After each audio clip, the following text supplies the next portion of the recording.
जी नमस्कार, मैं हूं शैलेंद्र सोलंकी। स्वागत करता हूं आपका आपके अपने YouTube channel learn with Shailendra में। तो सीटेट पेपर फर्स्ट के लिए हम लोग लगातार प्रैक्टिस कर रहे हैं, जिसमें हम लोग 11 प्रैक्टिस सेट ऑलरेडी कंप्लीट कर चुके हैं अपने मैथ सब्जेक्ट के, और 8 प्रैक्टिस सेट हम लोग कंप्लीट कर चुके हैं ईवीएस में। वहीं बात करें हम लोग पेपर 2 की, तो पेपर 2 में हम लोग लगातार प्रैक्टिस कर रहे हैं एसएसटी सब्जेक्ट के लिए। तो अगर आप लोग पेपर फर्स्ट के लिए मैथ्स के एंड ईवीएस के नोट्स लेना चाहते हैं, मैथ्स और ईवीएस के प्रैक्टिस सेट लेना चाहते हैं, तो आप 9808347403 इस नंबर पर मैसेज करके आप पेपर फर्स्ट के लिए ईवीएस एंड मैथ्स के नोट्स एंड प्रैक्टिस सेट ले सकते हैं।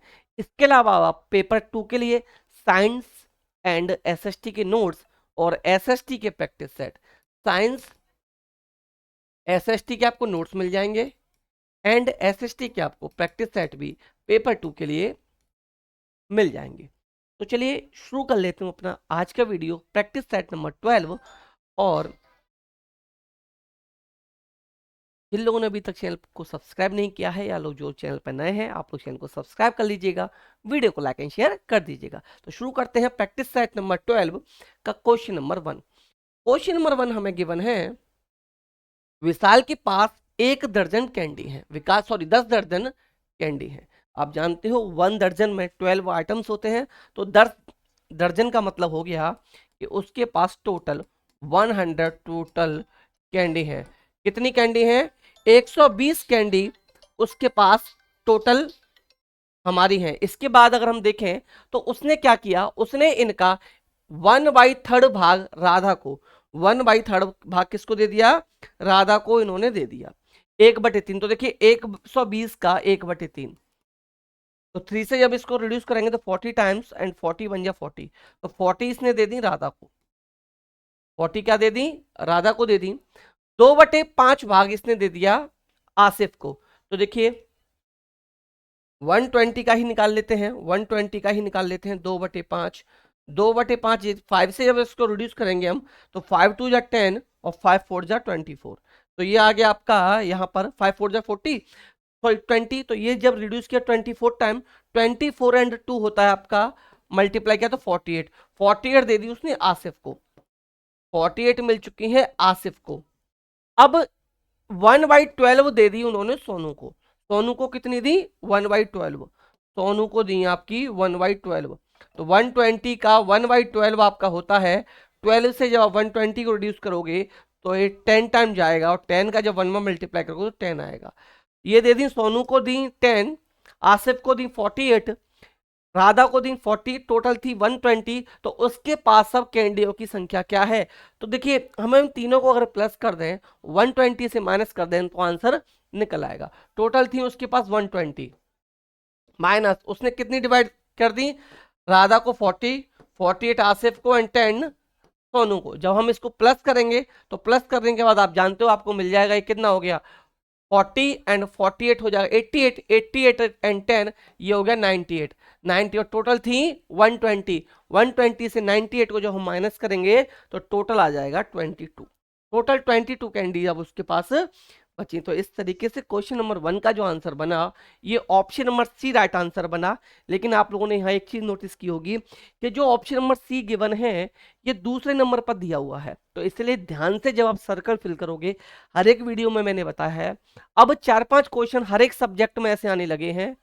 यानी कि कह सकते हैं टोटल 150 क्वेश्चन में से लगभग 15 से 20 क्वेश्चन आपको इस टाइप से देखने के लिए मिल जाएंगे कि ऑप्शन नंबर सी जो होगा वो ऊपर होगा और ऑप्शन नंबर बी ये नीचे दे रखा होगा, आपको कंफ्यूज करने की वजह से।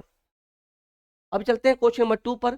क्वेश्चन नंबर 2 हमें गिवन है कि which of the following numbers are missing from the given pattern. एक पैटर्न आपको दिया गया है, इस पैटर्न में आपको ये बताना है कि कौन सा नंबर जो है वो यहां से मिसिंग है। 2 नंबर मिसिंग है, एक नंबर यहां आएगा, दूसरा नंबर आपका यहां आएगा। तो एक चीज देखिए आप लोग, अगर हम पैटर्न को पकड़ने की कोशिश करें तो यहां पर 0 है, तो 0 + 1 जब हमने किया तो हमें 1 मिला। अब इस 1 + 1 को किया तो हमें 2 मिला, 2 + 1 किया 3 मिला, 3 + 2 किया 5 मिला, 5 + 3 किए 8 मिला। तो नेक्स्ट पैटर्न क्या मिलेगा? 8 + 5 करेंगे तो 13 मिलेगा। क्या बनेगा? 13। और नेक्स्ट क्या मिल चुका है हमने? 13 + 8 किया 21, और 21 और 13 प्लस किया तो 34। अब 34 और 21 प्लस करेंगे तो 55, क्या मिलेगा? 55 मिलेगा। एंड 55 और 34 को हमने प्लस किया तो हमें 89 मिल गया। यानी कि पैटर्न हमने पकड़ा कि जो पिछला वाला नंबर है, लास्ट नंबर है, वो नेक्स्ट नंबर में क्या हो रहा है आपका? प्लस हो रहा है। ये दोनों नंबर प्लस होके एक नया नंबर बना रहे हैं, ये हमने यहां से पैटर्न को पकड़ लिया है। तो यानी कि हमें जो आंसर मिले वो 13,55, 13,55, यानी कि option number B, option number B question number 2 का हमारा right answer option number B बन जाएगा। अब आ जाते हैं अपने अगले क्वेश्चन, क्वेश्चन नंबर 3 पर। क्वेश्चन नंबर 3 गिवन है कि what is the time 6 hour 35 minutes before 15:20। एक चीज याद रखिएगा, जब हम ट्रेन का कोई भी क्वेश्चन सॉल्व करेंगे तो ट्रेन का जो टाइम गिवन होता है, हर एक, देखिए एक क्वेश्चन आना ही आना है ट्रेन से, या ट्रेन के टाइम से क्वेश्चन पूछा ही जाएगा। तो यहाँ पर जो टाइम होता है वो 24 आवर्स तक गिवन होता है। टाइम जो होता है ये 24 आवर्स तक गिवन होता है। तो याद रखिएगा 12 से ऊपर जो भी टाइम होगा, 13, 14, 15, 16, 17, 18, 19, 20, 21, 22, 23, 24, ये 12 आवर्स जो होंगे ये पीएम के आवर्स होंगे। कितने के? पीएम्स के। और आप लोग इस टाइम को निकालने के लिए इसमें से 12 सब्ट्रैक्ट करेंगे, यानी कि 15:20 टाइम हो रहा है, इसमें से आप 12 माइनस कर देंगे तो ये मिलेगा 3:20। इट मीन्स जो 3:20 है ये टाइम आपका है पीएम। ये टाइम क्या है? पीएम का आपका टाइम है। इस तरीके से ट्रेन का टाइम निकाला जाता है। तो यहां हमसे ये क्वेश्चन पूछा गया है, ये क्वेश्चन पूछा गया है कि 15:20 आवर्स कह दिया है, से 6 घंटे 35 मिनट पहले का समय क्या है? तो देखिए इसमें से हम लोग 6 घंटे 35 मिनट घटा देते हैं, सब्ट्रैक्ट कर देते हैं। ये 15 घंटे या 15:20 हो रही है यहाँ पर, इसमें से 6:35 हमें घटा देना है। तो देखिए सबसे ज्यादा लोगों को इसमें प्रॉब्लम आती है, स्टूडेंट्स जो प्रॉब्लम फेस करते हैं वो इसको सब्ट्रैक्ट करने में भी करते हैं। वो क्या गलती कर देते हैं, यहाँ से 0 ले लेते हैं, 5 घटा दिया, यहाँ फिर 1 ले लेते हैं, ए घटा दिया। तो ये ऐसे मिस्टेक कर देते हैं, 1 कैरी इसमें नहीं लेते। इसमें हम लोग क्या करते हैं, डायरेक्ट 1 आवर कैरी ले लेते हैं, 1 आवर बोरो ले लेते हैं। तो जब 1 आवर हमने इससे बोरो लिया, 1 आवर जब हम बोरो लेंगे यहाँ से, तो देखिए यहाँ 20 मिनट से 35 मिनट सब्ट्रैक्ट नहीं हो सकते। तो जब हमने यहाँ से बोरो लिया क्या, 1 आवर, 1 आवर लेते ही हमारे पास 60 मिनट और आ गए। 60 ये है ऑलरेडी थी, सॉरी 20 ऑलरेडी थी, 60 मिल गई, यहाँ हो गई 80 और यहाँ हो गया 40। अब हम इजीली सब्ट्रैक्ट इसको कर सकते हैं। कैसे करेंगे? 80 से 35 करेंगे तो 8 से 0 किया 5, 0 से 5 किया 5, 7 से 3 किया 4, यहाँ रह गया 14, 14 से 6 किया 8, यानी 8:45, 8:45। और ये टाइम कैसा आ जाएगा? ये टाइम आ जाएगा एएम का, याद रखिएगा, क्योंकि ये पीएम का टाइम था, ये टाइम आ गया आपका एएम का। तो it means option number B, option number B हमारा यहाँ पर राइट आंसर बन जाएगा। नेक्स्ट चलते हैं हम लोग अपने क्वेश्चन नंबर 4 पर। क्वेश्चन नंबर 4 गिवन है, look at the following units of measuring length. निम्नलिखित लंबाई को मापने की इकाइयों को देखिए, kilometre, millimetre, metre, centimetre, decimetre, ये यहां पर गिवन है। If we are arrange them in ascending order, which unit will be at the 4th place. तो 4th प्लेस पर कौन सी यूनिट आएगी अगर हम इनको कैसे अरेंज करें? अगर हम इनको कैसे अरेंज करें, इनको अगर हम अरेंज करते हैं किसमें? असेंडिंग ऑर्डर में, यानी कि ऐड करते हुए पहले सबसे छोटी यूनिट आएगी और सबसे लास्ट में सबसे बड़ी यूनिट आएगी। तो इनमें अगर हम देखें तो सबसे छोटी यूनिट आपको क्या दिखाई दे रही है? सबसे छोटी यूनिट हो जाएगी आपकी मिलीमीटर। क्या हो जाएगी? मिलीमीटर, यानी कि एमएम सबसे छोटी यूनिट है। एमएम से बड़ा क्या हो जाएगा? एमएम से बड़ा यहाँ पर सीएम हो जाएगा, सेंटीमीटर हो जाएगा। सेंटीमीटर से बड़ा यहाँ पर डेसीमीटर हो जाएगा। डेसीमीटर से बड़ा यहाँ पर मीटर हो जाएगा और मीटर से बड़ा यहाँ पर किलोमीटर हो जाएगा। अब क्वेश्चन क्या था? क्वेश्चन में पूछा गया था कि 4th प्लेस पर कौन सी यूनिट आएगी। तो देखिए 4th प्लेस पर आपको यहाँ से मीटर मिल रहा है। क्या मिल रहा है? मीटर। इट मींस मीटर हमारा यहाँ पर option number D right answer हमारा हो जाएगा। Option number D right answer हमारा हो जाएगा। अब इसमें देखिए थोड़ा सा देख लीजिए आप लोग, 1 किलोमीटर जो होता है इसमें 1000 मीटर होते हैं। 1 किलोमीटर में 1000 मीटर होते हैं। 1 मीटर में 100 सेंटीमीटर होते हैं और 1 मीटर में, सॉरी 1 सेंटीमीटर में आपके 1 सेंटीमीटर में आपके 10 mm होते हैं, 10 मिलीमीटर होते हैं। 3 यूनिट आपको याद होनी चाहिए, ये 3 यूनिट आपको पता होना चाहिए। क्वेश्चन कैसे भी मीटर सेंटीमीटर किलोमीटर घुमा के पूछ लिया जाता है, कहीं भी इसका यूज हो जाता है, तो इसलिए ये यूनिट आपको पता होना चाहिए। एक बार यहाँ देखिए, 1 किलोमीटर बराबर 1000 मीटर, 1000 मीटर में आपके 10 डीएम होते हैं, और 10 डीएम में 10 सेंटीमीटर होते हैं, 10 सेंटीमीटर में, और 1 सेंटीमीटर में आपके 10 एमएम होते हैं। इनको याद रखिएगा। नेक्स्ट क्वेश्चन 5 पर चलते हैं। क्वेश्चन 5 है the sum of places of 7 in 75,707। इसमें 7 के जो प्लेस वैल्यू है उनका हमें योग बताना है, टोटल बताना है। जो नंबर गिवन है, ये नंबर गिवन है हमें 75,707। इसमें जितने भी 7 के डिजिट हैं इन सभी का हमें क्या बताना है, सम, यानी कि टोटल योग हमें बताना है। तो यहां से अगर हम देखें, तो देखिए यहां से हम लोग क्या कर सकते हैं, यहां से हम कर सकते हैं, देखिए इसका हम लोग क्या निकालेंगे, प्लेस वैल्यू फाइंड करेंगे। तो ये यूनिट प्लेस पर है, वंस की प्लेस पर है, तो इसमें 1 का मल्टीप्लाई करेंगे, तो 7 × 1 = 7 हमें मिला। नेक्स्ट आ जाएंगे यहाँ पर, अगर आपको एलसीएम नहीं, सॉरी, प्लेस वैल्यू फाइंड करना नहीं आता तो ध्यान से देखेंगे, ये 7 है, इंटू 1 लगा लिया, और इस नंबर के बाद जितने डिजिट हों उतने 0 लगा लेंगे। इसके बाद हमारे 2 डिजिट हैं, इट मीन्स हमने 2 0 लगा लिए, इन दोनों का जब मल्टीप्लाई किया तो 700 हो गया। क्या हो गया, 700। अब यहाँ आ जाएंगे, यहाँ 7 × 1 कितने डिजिट है उतने 0 लगाएंगे, 1 2 3 4, तो 1 2 3 4, तो ये हो गया आपका 70,000।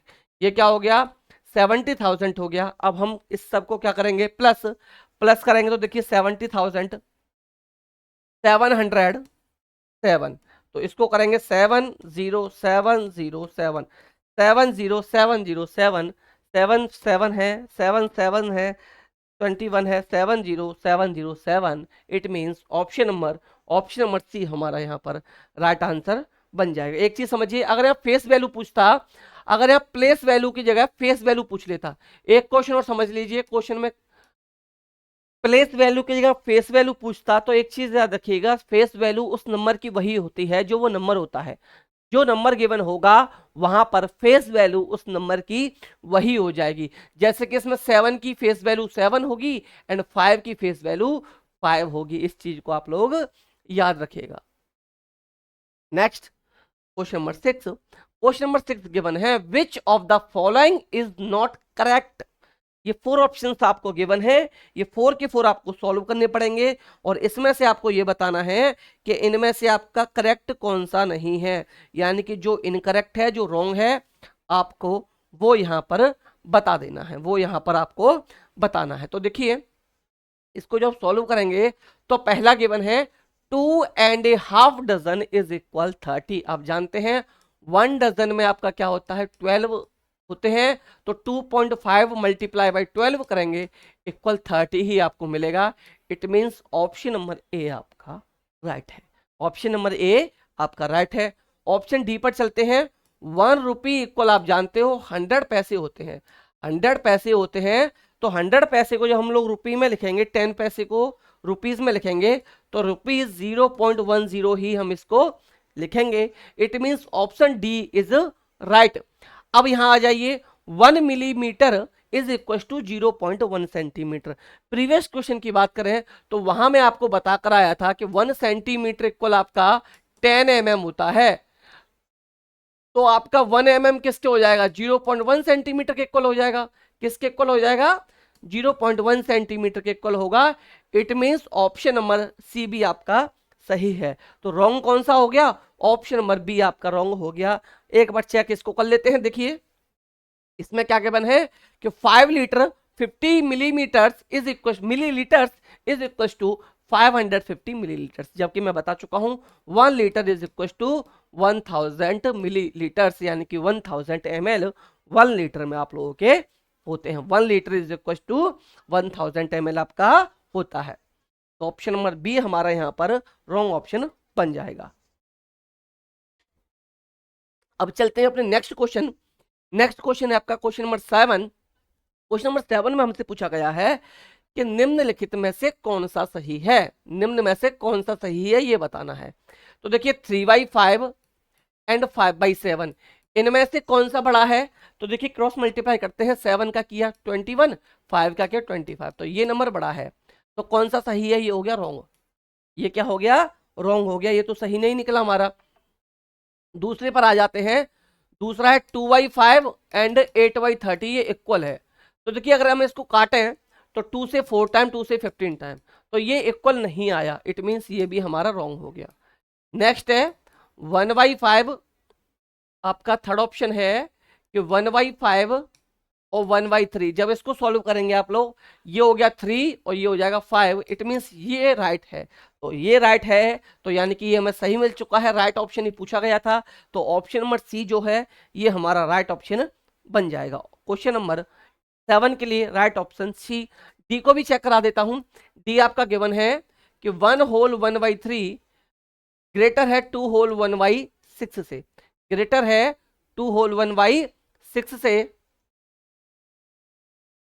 ठीक है ना। तो देखिए नेक्स्ट आपका ये हो जाएगा, जो इसमें देखिए ये हो गया 3 1 या 3 1 4, 4/3, और ये है आपका 6 2 या 12 1, 13/6, 13/6 क्रॉस मल्टीप्लाई कीजिए 24 हो गया, ये 39 हो गया। तो देखिए ये बढ़ाएगा, ये ग्रेटर होता है, तो ये ऑप्शन भी आपका रॉन्ग है, ये ऑप्शन भी आपका यहाँ पर रॉन्ग ऑप्शन है। इट मींस क्वेश्चन 7 का जो राइट आंसर हमने निकाला, ये ऑप्शन नंबर सी हमने यहाँ पर निकाल लिया है।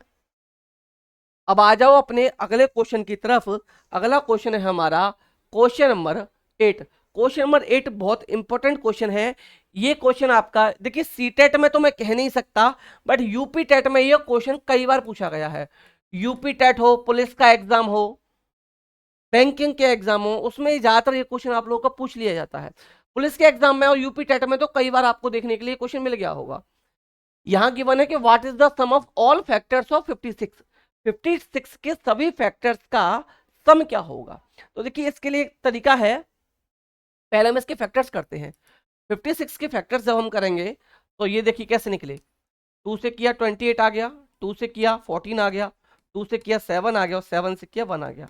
तो इसके फैक्टर्स को मैं लिख सकता हूं कि 56 इक्वल टू 2 पर पावर 3 इंटू 7 पर पावर 1।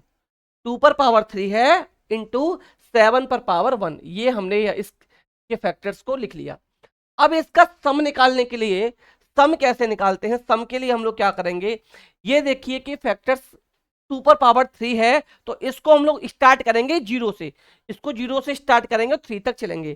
कैसे चलेंगे, 2 पर पावर 0 प्लस 2 पर पावर 1 प्लस 2 पर पावर 2 प्लस 2 पर पावर 3, ये कर लिया। अब लगाएंगे मल्टीप्लाई का साइन, इनटू का साइन। इसके बाद जो 7 गिवन है 7 से करेंगे, कि देखिए मल्टीप्लाई का साइन लगा लिया, 7 पर पावर 0 प्लस 7 पर पावर 1, ये हमने कर लिया। इन दोनों को जब हम सॉल्व कर देंगे हमें आंसर मिल जाएगा। तो देखिए सम क्या मिलेगा हमें, एक चीज याद रखिएगा, मैं बार बार बताता हूं, किसी पर भी पावर हमारी 0 है, इट मीन्स उसका जो आंसर आएगा वो 1 आएगा, चाहे वो पावर किसी पर भी हमारी 0 हो।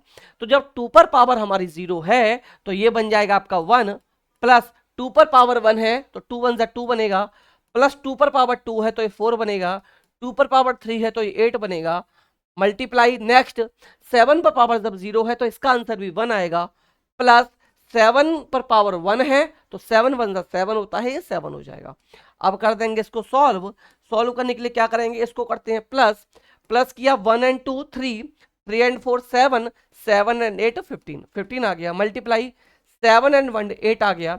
अब कर देंगे दोनों का मल्टीप्लाई, 15 8 जा 120, तो 120 इसके जो फैक्टर्स होंगे उनका सम मिलेगा, यानी कि option number B, option number B हमारा यहां पर क्वेश्चन नंबर 8 का right answer option number B बन जाएगा। अगले क्वेश्चन की तरफ चलते हैं, क्वेश्चन नंबर 9।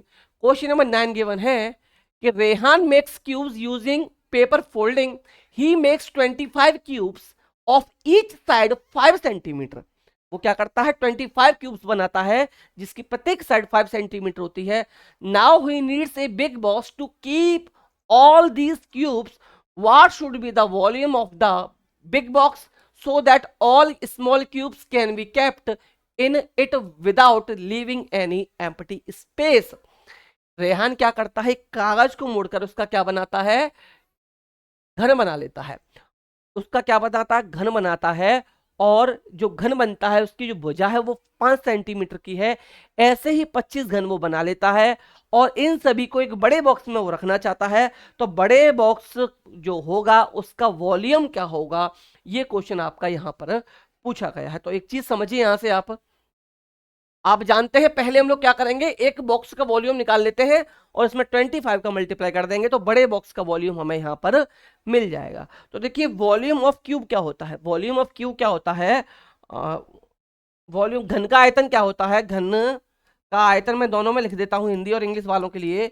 घन का आयतन यानी कि वॉल्यूम ऑफ क्यूब क्या होता है, ये होता है वॉल्यूम ऑफ क्यूब क्या होता है आपका, ये ए क्यू होता है। क्या होता है, ए क्यू, यानी भुजा का क्यूब होता है। क्या होता है, भुजा का क्यूब होता है, यानी कि ए क्यूब होता है।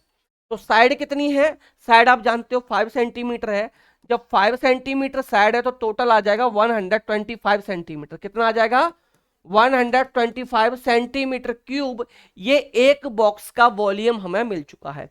एक बॉक्स का वॉल्यूम कितना मिल चुका है, 125 सेंटीमीटर क्यूब। और ऐसे ही कितने घन बनाने हैं, कितने ही क्यूब बनाने हैं, 25। तो 25 का कर देंगे हम लोग मल्टीप्लाई 125 से। तो ये मल्टीप्लाई करने के बाद जो हमें मिल जाएगा, इन दोनों का कर लेते हैं हम लोग मल्टीप्लाई, तो क्या मिलेगा, ये मिलने वाला, ये यहां से रॉन्ग हो गया, ये रॉन्ग है, 3125 मिल जाएगा शायद। तो 3125 मीटर था तो मीटर हो जाएगा, सेंटीमीटर तो सेंटीमीटर हो जाएगा। तो सेंटीमीटर था, सेंटीमीटर क्यूब आपको मिल जाएगा, सेंटीमीटर क्यूब आपको यहां से मिल जाएगा। ये मल्टीप्लाई कर लेना, आंसर आपको 3125 आंसर मिल जाएगा। तो क्वेश्चन 9 का आंसर ऑप्शन नंबर बी। अगला क्वेश्चन है question number 10, in which of the following numbers are written in ascending order. कौन सा ऑर्डर ऐसा है जो असेंडिंग ऑर्डर में लिखा हुआ है, यानी घटते क्रम में लिखा हुआ है, पहले बड़ा होगा फिर उससे छोटा, फिर उससे छोटा, फिर उससे सॉरी असेंडिंग है, ऐड करते हुए पहले छोटा फिर उससे बड़ा फिर उससे भी बड़ा, लास्ट में सबसे बड़ा। ऑप्शन ए से स्टार्ट करते हैं। देखिए यहां देखें तो कुछ मत देखिए, आप लास्ट के 2 डिजिट पकड़ लीजिए। यहाँ पर 5.32 है, यहाँ पर 5.21 है, तो ये तो घटते क्रम में हो गया, जबकि मैं कैसे चाहिए था, असेंडिंग चाहिए था, ये डिसेंडिंग हो गया, ऑप्शन रॉन्ग कर दिया हमने। ऐसे ही पकड़ पकड़ के हम लोग एलिमिनेट करके चलेंगे। 5.32 है, 5.21 है, 5.032 है, ये सही है। लेकिन एक चीज नोटिस कीजिए आप लोग, यहाँ हमें क्या मिला, यहाँ हमें अगर हम सॉल्व करें तो ये जो मिल चुका है हमें, ये मिल चुका है घटते क्रम में 5.3। नेक्स्ट ऑप्शन देखते हैं अभी, चलिए 5.02 5.32, ये तो ऐड हो गया। अच्छा असेंडिंग में ही करना था मैं, यानी ऐड करते हुए, यहाँ देखिए सब्ट्रैक्ट हो रहा है, तो ये ऑप्शन रॉन्ग हो गया। नेक्स्ट देखिए 5.02 5.32 बिल्कुल राइट है, लेकिन इसके बाद देखिए ये नंबर छोटा हो गया, ऐड नहीं हुआ, तो ये ऑप्शन भी हमारा कट गया। नेक्स्ट 5.02, इससे बड़ा 5.022 होता है, क्योंकि यहाँ जीरो लगाएंगे तो 2 0 हुआ, यहाँ 2 2 हुआ, तो 32 इससे बड़ा हुआ। 32 से बड़ा के अगर हम यहाँ लगाएंगे तो देखिए 300, सॉरी ये 3 डिजिट ही है, इसमें कंफ्यूज मत हो ना, इसके बाद 3 डिजिट ही है, 0.32 है, ये 201 है, तो ये बड़ा हुआ और इससे बड़ा ये जीरो लगा लिया, 320 हो जाएगा। It means option number D जो है, ऑप्शन नंबर डी इसका राइट आंसर, क्वेश्चन नंबर 10 का right answer option number D हो जाएगा। नेक्स्ट चलते हैं क्वेश्चन नंबर 11 पर। क्वेश्चन नंबर 11 पर चलने से पहले जो लोग चैनल पर नए हैं या जिन्होंने अभी तक चैनल को सब्सक्राइब नहीं किया है, आप लोग चैनल को सब्सक्राइब कर लीजिएगा, वीडियो को लाइक एंड शेयर कर दीजिएगा। और अगर आप लोग नोट्स लेना चाहते हैं, मैथ्स के प्रैक्टिस सेट, ईवीएस के प्रैक्टिस सेट, ईवीएस के नोट्स पेपर फर्स्ट के लिए या पेपर सेकंड के लिए, आप लोग एसएसटी और साइंस के नोट्स और इनके प्रैक्टिस सेट लेना चाहते हैं, तो आप ये जो गिवन नंबर है इस नंबर पर मैसेज करके प्रैक्टिस सेट एंड आप लोग यहां से प्रैक्टिस सेट एंड नोट्स ले सकते हैं। तो चलिए 11 क्वेश्चन की तरफ चलते हैं। Question number 11, question number 11 given है कि वह सबसे छोटी संख्या क्या है जिसे 60,078 में से घटाने पर प्राप्त संख्या 245 से विभाज्य हो। What is the least number which must be subtracted from 60,778 so that it is divisible by 245? ऐसी कौन सी संख्या है जिसको हम लोग 60,078 से घटा दें तो 245 से पूरा विभाज्य हो जाए। तो हम लोग क्या करते हैं, 245 से जो गिवन नंबर है इसको डिवाइड कर देते हैं और जो भी रिमाइंडर आएगा उस रिमाइंडर को हम लोग सब्ट्रैक्ट कर देंगे। इट मीन्स ये जो गिवन नंबर होगा सब्ट्रैक्ट करने के बाद वो नंबर हमारा 245 से फुल टाइम डिविजिबल होगा, फुल टाइम डिविजिबल होगा।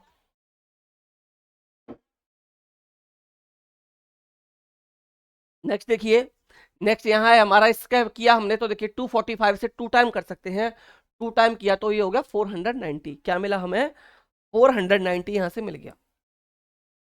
0 से 0, 10 से 9 किया 1, 5 से 1 किया 1, ये आ गया 7। ये 7 किया तो ये 5 टाइम करेंगे तो 5 टाइम शायद नहीं जाएगा, 4 टाइम चला जाएगा, 4 टाइम आपका चला जाएगा।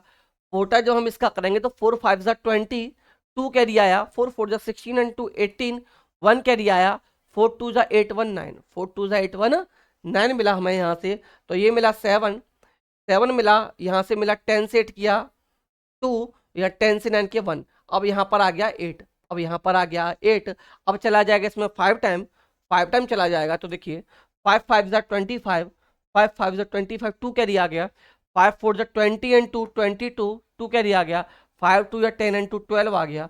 अब यहाँ से क्या मिला आपको? 8 से 5 की 3, 7 से 2 किया 5, यानी 53, 53 आपको यहाँ पर रिमाइंडर बचा। इट मीन्स 60,078 से अगर हम 53 को माइनस कर दें तो ये नंबर आपका फुल टाइम डिविजिबल अब हमारा 245 से हो जाएगा। तो 53 यानी कि ऑप्शन नंबर सी जो कि दे रखा है दूसरे नंबर पर, ये हमारा यहाँ पर राइट आंसर बन जाएगा। अब आ जाओ अगले क्वेश्चन नंबर 12 पर। क्वेश्चन नंबर 12 पेडागोजी से क्वेश्चन पूछा गया है कि शिक्षक ने कक्षा 1 के विद्यार्थी को 54 लिखने के लिए कहा, विद्यार्थी ने 504 लिखा, निम्नलिखित में से कौन सी इस गलती को सुधारने की सर्वाधिक उपयुक्त विधि होगी, युक्ति होगी। यानी कि एक टीचर स्टूडेंट से बोलता है कि आपको क्या लिखना है, आपको लिखना है 54, और टीचर क्या करता है, स्टूडेंट क्या करता है, जल्दबाजी में स्टूडेंट वहां लिख देता है, जल्दबाजी में स्टूडेंट वहां पर 504 लिख देता है, या वो गलती से लिख देता है। तो इस गलती को सुधारने का सबसे अच्छा तरीका क्या होगा, ये आपको बताना है। फर्स्ट, बच्चे को बीच में से शून्य मिटाने के लिए कहना, पहला तरीका। दूसरा, उत्तर को गलत चिन्हित करना और बच्चे को 5-4 बार लिखने के लिए कहना। ऑप्शन 3, बंडल बनाने की गतिविधि का उपयोग करके यह बताना कि 2 अंकीय संख्याएं कैसे लिखी जाती हैं। और ऑप्शन डी, विद्यार्थी को स्वयं से सही उत्तर ज्ञात करने के लिए कहना। तो यहां पर देखिए करके सीखने वाली जो बात है वो ऑप्शन नंबर सी के अंदर आ रही है कि बच्चे को बंडल बनाने की गतिविधि का उपयोग करके उसे यह बताया जाए कि 2 अंकों की संख्या जो है वो किस तरीके से लिखी जाती है। यहां बच्चा करके सीखेगा, तो यहां पर जो आंसर बनेगा वो क्वेश्चन नंबर 12 के लिए ऑप्शन सी राइट आंसर हमारा बन जाएगा। नेक्स्ट चलते हैं हम लोग क्वेश्चन नंबर 13 पर। क्वेश्चन नंबर 13 आपका एनसीएफ 2005 से पूछा गया है। एनसीएफ 2005 हो या एनईपी 2020 हो, दोनों ही बहुत इंपॉर्टेंट होते हैं और यहां से क्वेश्चन आने के चांसेस बहुत ज्यादा हैं। 3 से 4 क्वेश्चन हर एक सब्जेक्ट के अंदर आपको एनईपी 2020 एंड एनसीएफ 2005 से देखने के लिए मिलेंगे। तो टोटल क्वेश्चन 15 से 20 क्वेश्चन आपके इन दोनों से आने वाले हैं। तो एनसीएफ 2005 के अनुसार प्राथमिक गणित पाठ्यचर्या के लिए निम्नलिखित में से कौन सा सर्वाधिक उपयुक्त है? कौन सा सर्वाधिक उपयुक्त हो जाएगा? 13 क्वेश्चन के लिए आपको ये बताना है कि पाठ्यचर्या को विद्यार्थी को प्रमेय के सिद्ध करने के लिए विभिन्न विधियों का उपयोग करने की अवसर देने चाहिए। देखिए प्राइमरी की बात की गई है, प्राइमरी में बच्चा प्रमेय सिद्ध तो नहीं करेगा, प्रमेय तो सिद्ध नहीं करेगा, तो ये ऑप्शन रॉन्ग हो गया। नेक्स्ट, पाठ्यचर्या को बीजगणित संकेतों का और समस्या समाधान में उसके उपयोग का परिचय करना चाहिए। बीजगणित भी बच्चा पीआरटी में सॉल्व नहीं करता है। नेक्स्ट है, इसमें मुख्य रूप से वही प्रकरण टॉपिक सम्मिलित होने चाहिए जिनका उच्चतर कक्षाओं में अनुप्रयोग हो। बात कर रहे हैं हम लोग प्राइमरी की, प्राइमरी से रिलेटेड क्वेश्चन है, तो उच्चतर कक्षाओं में उपयोग हो तो हम लोग पीआरटी में इसका यूज क्यों करेंगे? तो ये ऑप्शन भी हमारा रॉन्ग हो जाएगा। और ऑप्शन ए पर चलते हैं कि अवधारणाओं की समझ बनाते हुए शिक्षार्थी जो प्रगति मूर्त रूप से अमूर्त की तरफ बढ़ते हुए करते हैं वह इसमें सुस्पष्ट रूप से सम्मिलित होना चाहिए। यानी कि ये एजुकेशन कैसे चलनी चाहिए? मूर्त रूप से अमूर्त रूप की ओर चलनी चाहिए और ये सुस्पष्ट होनी चाहिए। तो option number A question number 13 का राइट आंसर बन जाएगा। नेक्स्ट है आपका 14 क्वेश्चन कि प्राथमिक स्कूली स्तर पर लघुत्तम समापवर्तक यानी एलसीएम की बात की गई है, लासा की बात की गई है। शिक्षण और अधिगम हेतु निम्नलिखित में से कौन सा सबसे कम उपयुक्त है? कौन सा सबसे कम उपयुक्त है ये आप बताना है कि प्राथमिक कक्षा में क्रियाकलाप विधि द्वारा अप्रत्यक्ष रूप से इसका परिचय कराया जा सकता है। जी हाँ, बिल्कुल कराया जा सकता है।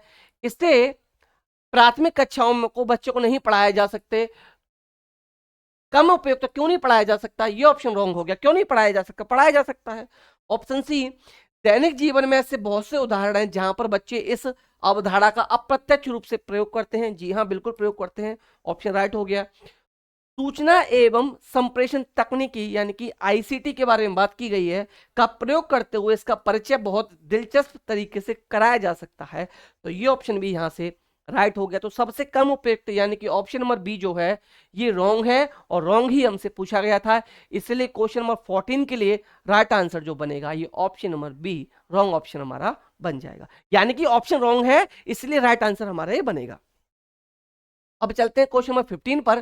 क्वेश्चन नंबर 15 गिवन है, एक बच्चा अपने आसपास से विभिन्न आकृतियों के उदाहरण देता है, जैसे समोसा एक त्रिभुज है। वह बच्चा वेन हिले सिद्धांत के अनुसार जामे चिंतन के किस स्तर पर है? Analysis, axiomatic, deduction, visualization. तो एक चीज याद रखिएगा, विश्लेषण, स्वयं सिद्धि, निगमन और दृष्टिकरण। वेन हिले का क्वेश्चन मैंने 12 प्रैक्टिस सेट हमारे चल रहा है 12वां, 12 के 12 प्रैक्टिस सेट में मैंने शामिल किया है, क्योंकि मैं अच्छे से जानता हूं वेन हिले से एक क्वेश्चन आपका हर बार पूछा ही पूछा जाता है। हर बार मैं वेन हिले को आप लोगों को एक्सप्लेन कर रहा हूं कि इसने 5 स्तर दिए हैं, 5 लेवल दिए हैं, लेकिन जो इसके ज्यामितीय चिंतन के 5 स्तर हैं वो स्तर 1 से यानी लेवल 1 से शुरू ना होकर के इसके लेवल 0 से शुरू होते हैं। और आपको कुछ नहीं करना, ये 2 तो लास्ट वाले पढ़ने ही नहीं है, पहले 3 पढ़ लेना, यानी कि लेवल 0, लेवल 1, लेवल 2 तक पढ़ लेना। इन्हीं में से आपका आंसर 100% पूछ लिया जाएगा। बाकी का 99% ऑप्शन फर्स्ट एंड सेकंड से आएगा, हो सकता है 1% ऑप्शन थर्ड भी पूछ लिया जाए। तो इसलिए पहले 3 ऑप्शन पढ़ लेना, लेवल 0, लेवल 1 और लेवल 2। इनमें से एक क्वेश्चन 100% आपको देखने के लिए मिल जाएगा। विजुअलाइजेशन है यानी कि दृष्टिकरण। दृष्टिकरण में क्या होता है कि बच्चा वस्तुओं की आकृति के आधार पर, उनकी आकृति के आधार पर वर्गीकरण कर सकता है। जैसे समोसे वाला उदाहरण था, तो समोसा देख के वो बता सकता है कि ट्रायंगल है, ये ट्रायंगल है। तो राइट आंसर वहां विजुअलाइजेशन यानी कि हमारा क्या बन जाएगा, यहां पर हमारा दृष्टिकरण यानी कि ऑप्शन नंबर डी इसका यहां पर राइट आंसर बन जाएगा। दूसरा है, आप लोग याद रखिएगा, विश्लेषण। विश्लेषण में बच्चा क्या कर सकता है, इसमें बच्चा आकृति के गुणों के आधार पर वर्गीकरण करने लगता है। जैसे वर्ग और आयत में अंतर करना शुरू कर देता है। वो वर्ग और आपका वर्ग जो होता है, स्क्वायर जो होता है, रेक्टेंगल जो होता है, ट्रायंगल जो होता है, वो उनमें डिफरेंस बताना स्टार्ट कर देता है। ये लेवल 1 होता है, और लेवल 1 यानी कि सेकंड पोजीशन होती है, एनालिसिस की पोजीशन होती है। वहीं बात करें लेवल 2 की, अनौपचारिक निगमन, ये आपका लेवल 2 के अंतर्गत आएगा। नेक्स्ट है आपका क्वेश्चन नंबर 16 कि गणित में समस्या समाधान की युक्तियों में सम्मिलित है अंतर्ज्ञान और उपयोग, कंठस्थ करना और प्रक्रियात्मक प्रवाह, अवलोकन और प्रयोग, तर्कणा विवेचन और पैटर्न बनाना। क्वेश्चन 16 आप लोगों से यहाँ पर पूछा गया है। तो देखिए, आप लोग जानते हैं यहाँ पर गणित में समस्या समाधान में कंठस्थ करना क्या समस्या समाधान का सॉल्यूशन हो सकता है? नहीं। रीजनिंग एंड पैटर्निंग ये क्या है, समस्या समाधान की युक्तियों में सम्मिलित है। तो option number D question number 16 का राइट आंसर हमारा ऑप्शन नंबर डी बन जाएगा। नेक्स्ट क्वेश्चन, क्वेश्चन नंबर 17 कि कक्षा में एक गतिविधि कार्य करते समय बच्चों द्वारा दर्शाए गए व्यवहारों के एक परास, यानी कि परास क्या होता है, रेंज होता है। और रेंज में बता चुका हूं, रेंज कैसे निकाला जाता है मैंने बताया था जब इसके हम क्वेश्चन सॉल्व कर रहे थे, एवरेज, मीन, मीडियन, मोड वाले। तो रेंज निकलता है, रेंज इक्वल आपका होता है हाईएस्ट डाटा जो होता है, हाईएस्ट डाटा से आप लोएस्ट डाटा जब आप सब्ट्रैक्ट करेंगे तो ये आपका रेंज होता है। रेंज इक्वल क्या होता है, highest data minus lowest data आपका रेंज होता है। रेंज को अवलेखित करने के लिए शिक्षक द्वारा बच्चों का अवलोकन करते हुए जो संक्षिप्त टिप्पणी ली जाती है वह किसका उदाहरण है? वह किसका उदाहरण है, आपको यहां पर यह बताना है कि वह किसका उदाहरण है। प्रोजेक्ट का उदाहरण नहीं, प्रोजेक्ट का एग्जांपल नहीं है। ऑब्जर्वेशन का नहीं, ऑब्जर्वेशन का नहीं है। रूब्रिक्स का है, नहीं है। उपाख्यानात्मक अभिलेख यानी रिकॉर्ड का है, जी हाँ, रिकॉर्ड का एग्जाम्पल हो जाएगा। तो option number A question number 17 का राइट आंसर बन जाएगा। 18 की तरफ चलते हैं। क्वेश्चन 18 है कि एक अंकीय संख्याओं के योग को प्रस्तुत करते हुए सुश्री अलका ने मूर्त वस्तुओं जैसे टोकन जो होते हैं, पेंसिल, रबड़ों इत्यादि का उपयोग किया। उन्होंने अपने विद्यार्थियों को एक अंकीय संख्याओं को जोड़ने के लिए इन वस्तुओं का कुशलता पूर्वक करने का अवसर प्रदान किया। ब्रूनर के अनुसार अधिगम का यह प्रक्रम क्या कहलाता है? ब्रूनर के अनुसार अधिगम का यह प्रक्रम जो होता है यह क्या कहलाता है, आपको इसमें बताना है। 4 ऑप्शन जो आपको गिवन है, ये ऑप्शन गिवन है मूर्त, दृश्यमापिता यानी आइकॉनिक, अभिप्रदर्शन यानी इनएक्टिव, और ये सांकेतिक। तो ये right option option number C आपका यहां पर इसके लिए राइट आंसर बन जाएगा। 19 की तरफ चलते हैं। क्वेश्चन नंबर आपका 19 है कि गणित में आकलन को केंद्रित होना चाहिए, नहीं होना चाहिए। गणित में आकलन को डैश पर केंद्रित नहीं होना चाहिए। क्वेश्चन ये इस तरीके से है, assessment in mathematics should not focus upon, गणित में आकलन को डैश पर केंद्रित नहीं होना चाहिए, ये आपका यहां से पूछा गया है। ऑप्शन ए अधिगमकर्ताओं की अवधारणात्मक समझ में सीखने की कमी रह गई हो पहचानने में, बिल्कुल कमी रह गई उसको पहचानने में होना चाहिए, बिल्कुल होना चाहिए। गणित के आवश्यकता अनुसार औपचारिक कक्षाओं का आयोजन करना, बिल्कुल जो भी उसी के अकॉर्डिंग किया जाना चाहिए अरेंजमेंट। अधिगमकर्ताओं को प्रतिपुष्टि प्रदान करना, फीडबैक प्रदान करना, फीडबैक बहुत इंपॉर्टेंट होता है लर्नर्स के लिए, तो ये भी होना चाहिए। अधिगमकर्ताओं को उनके टेस्ट में प्राप्त अंकों के अनुसार नामीकरण करना, ये रॉन्ग ऑप्शन हो जाएगा। उनके नाम के अकॉर्डिंग किसके मार्क्स ज्यादा हैं किसके कम है, ये ऐसा करना यहाँ पर, ये रॉन्ग ऑप्शन यहाँ पर हो जाएगा। सॉरी, इलेक्ट्रिसिटी डिस्कनेक्शन की वजह से ये क्लास में यहीं रुकता हूँ। क्वेश्चन नंबर 19 हमारे कंप्लीट हो चुके हैं। इसके बचे हुए 11 क्वेश्चन मैं आप लोगों को नेक्स्ट क्लास में कंप्लीट करा दूंगा। तो वीडियो को प्लीज़ लाइक एंड शेयर कर दीजिएगा। मिलते हैं नेक्स्ट वीडियो में, तब तक आप लोग हंसते रहिए, मुस्कुराते रहिए, और टीचर बनने के लिए, मास्टर बनने के लिए पढ़ते भी। तो bye bye, take care, thank you, नमस्कार, जय हिंद।